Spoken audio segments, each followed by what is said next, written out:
네, 시청자 여러분, 안녕하세요. 조조쌤입니다. 오늘은 시청자 질문을 가지고 왔습니다. 한 시청자분께서 이제 직각삼각형의 뭐 닮음 이런 걸 보다가 궁금한 점이 생긴 것 같습니다. 뭐 어쨌든 결론은 삼각형의 밑변이나 높이는 어떻게 알 수 있나요? 라는 질문입니다. 뭐 직각삼각형으로 한번 예를 들면서 설명하도록 하겠습니다. 사실 뭐 밑변이나 높이를 어떻게 아냐? 사실 자기가 정하는 겁니다. 내가 이것을 밑변이라고 했다면 이제 높이를 알 수 있는 거고요. 혹은 뭐 높이를 정했다면 반대로 밑변도 알 수 있는 건데 보통 밑변을 좀 정하죠. 이게 무슨 말이냐? 자, 삼각형 ABC에서 저는 선분 BC를 밑변으로 하겠다. 이럴 수도 있죠. 보통 이걸 밑변으로 하죠. 밑에 있으니까, 그죠? 그리고 이제 높이가 뭐냐? 이 밑변에 대해서 마주보고 있는 꼭지점, 여기에서 이 밑변까지의 수직거리, 여기가 높이가 되는 겁니다. 여기가 높이가 되는 거예요. 오케이? 근데 선생님, 저는 밑변 이걸로 보기 싫어요. 다른 걸 밑변으로 볼래요. 그럴 수도 있어요. 여기가 밑변이라고 자기가 세팅을 해도 됩니다. 여기가 밑변이에요.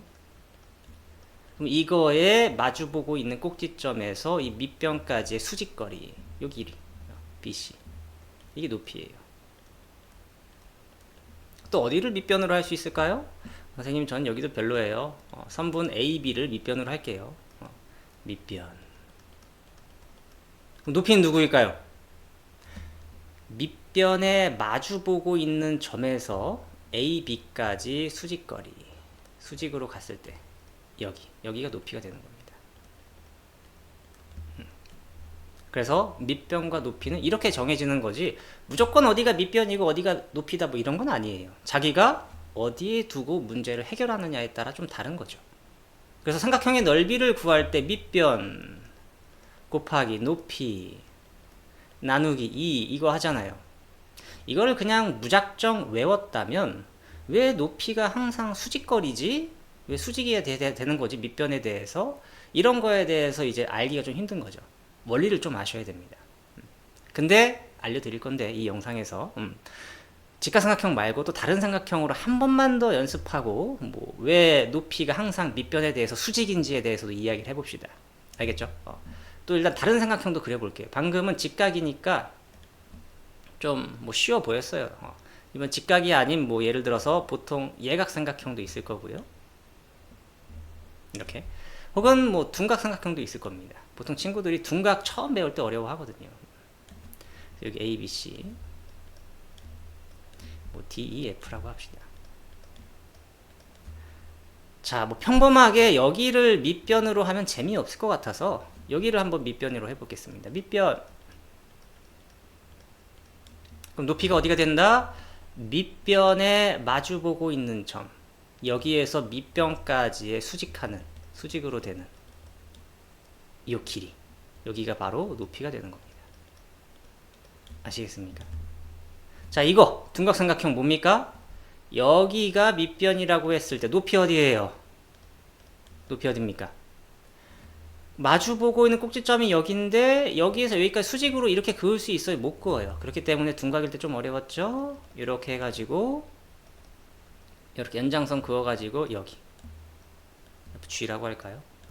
DG가 높이입니다. 이렇게 여기가 높이가 되는 거예요.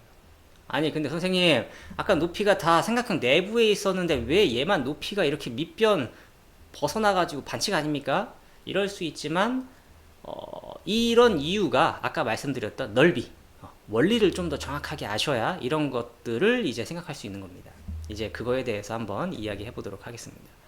자, 일단 여러분들이 삼각형의 넓이를 구할 때 밑변 곱하기 높이 나누기 2를 해요. 왜 그랬죠? 기억나십니까? 굉장히 뒤로 돌아갑니다.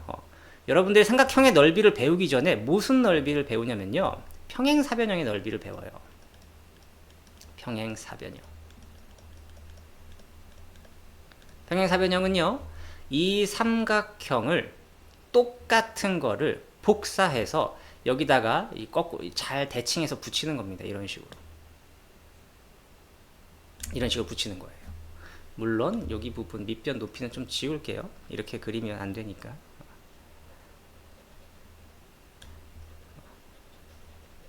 요구하겠습니다. 사실 삼각형 ABC는 그런 밑변과 높이를 여기로 보겠습니다. 삼각형 ABC의 밑변은 여기고요. 높이는 여기죠. 사실 여러분들이 평행사변형을 먼저 배웁니다. 평행사변형의 넓이는 어떻게 배운다고 배웠죠? 밑변 곱하기 높이라고 배워요. 밑변 곱하기 높이. 근데 또 이 질문을 하지. 선생님, 왜 평행사변형이 밑변 곱하기 높이예요? 평행사변형을 배우기 전에 뭘 배운다? 사각형의 넓이를 배웁니다, 여러분들이. 사각형의 넓이. 사각형의 넓이를 배우는데 어떻게 배운다? 이 녀석을 쪼개죠. 평행사변형이 있는데 이 친구를 쪼개죠. B에 대해서, 점 B에 대해서 90도로 쪼갤게요. 90도가 되게 쪼개. 그리고 이 부분을 옮기죠, 이쪽으로. 짠, 이렇게 옮겨서 붙이면 검정색으로 그릴게요. 이렇게 딱 맞게 떨어져 붙을 겁니다. 그래서 결국 여기 사각형의 넓이가 평행사변형의 넓이잖아요. 지금 제가 그리고 있는 좀 예쁘진 않지만 이 사각형의 넓이가 평행사변형의 넓이입니다. 여기가 사각형의 넓이는 어떻게 구해요? 가로 곱하기 세로 이렇게 말하잖아요. 밑변 곱하기 높이 이렇게 말하진 않고, 그죠? 가로 곱하기 세로. 여기에서 이제 거꾸로 가는 거예요. 그래서 평행사변형의 넓이에서 나누기 2를 해야, 여기에서 이제 나누기 2를 해야 삼각형 넓이가 되는 거잖아요. 이해되십니까? 물론 제 영상 중에 이제 사각형의 도형의 넓이라고 검색하시면 나올 거예요. 그때 좀 더 자세하게 있습니다. 그래서 시작은 어쨌든 사각형에서 출발했다. 가로 곱하기 세로였다. 오케이? 근데 이제 이게 평행사변형으로 바뀌면서 밑변 곱하기 높이가 되고 평행사변형의 절반이 삼각형이 된다. 이런 느낌인 거죠. 얘도 마찬가지예요. 둔각삼각형. 둔각삼각형 한 번만 더 봅시다. 마지막이에요, 여러분들. 둔각삼각형도 이것과 완전 똑같아. 크기가 같고, 근데 이걸 좀 뒤집어 가지고 그림을 여기다가 이제 딱 알맞게 붙이는 거죠. 이렇게 이거와 똑같은 삼각형 이렇게 붙여요. 그럼 평행사변형이 됐어요. 평행사변형의 넓이 어떻게 구해요? 밑변 곱하기 높이 이거잖아요. 그래서 여기가 높이가 되는 거예요. 이 삼각형의 넓이를 구하려면 이 평행사변형 넓이의 절반이니까. 근데 평행사변형은 높이가 이 녀석이니까. 근데 높이가 또 왜 이 녀석이냐? 이거 쪼개봐요. 또 사각형으로 가는 거지 뭐. 90도가 되게 쪼개. 이거 쪼개가지고 여기 옆에다 붙이는 거지. 이렇게 되는 거잖아요. 초록색으로 할게요. 얘는 여기 부분이 사각형의 넓이. 사각형의 넓이 어떻게 구한다? 가로 곱하기 세로. 근데 그 세로가 높이가 여기다. 여기에서부터 출발해서 삼각형의 높이까지 오는 겁니다. 아시겠죠?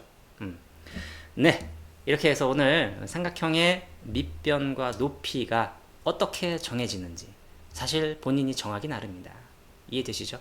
그래서 이제 문제를 풀다 보면 똑같은 삼각형인데 막 이상한데 변의 길이를 막 주어지죠. 그래서 여러분들이 밑변과 높이를 자기가 스스로 세팅하고 식을 세우면서 문제를 푸는 것들이 나올 겁니다. 이제 그런 것들도 한 번씩 풀어보면 좋을 것 같네요. 네, 그래서 오늘 이렇게 영상 마무리하도록 하겠습니다. 그럼 다음 시간에 또 재미있는 문제로 찾아뵙도록 하겠습니다. 다음에 또 봐요. 바이바이.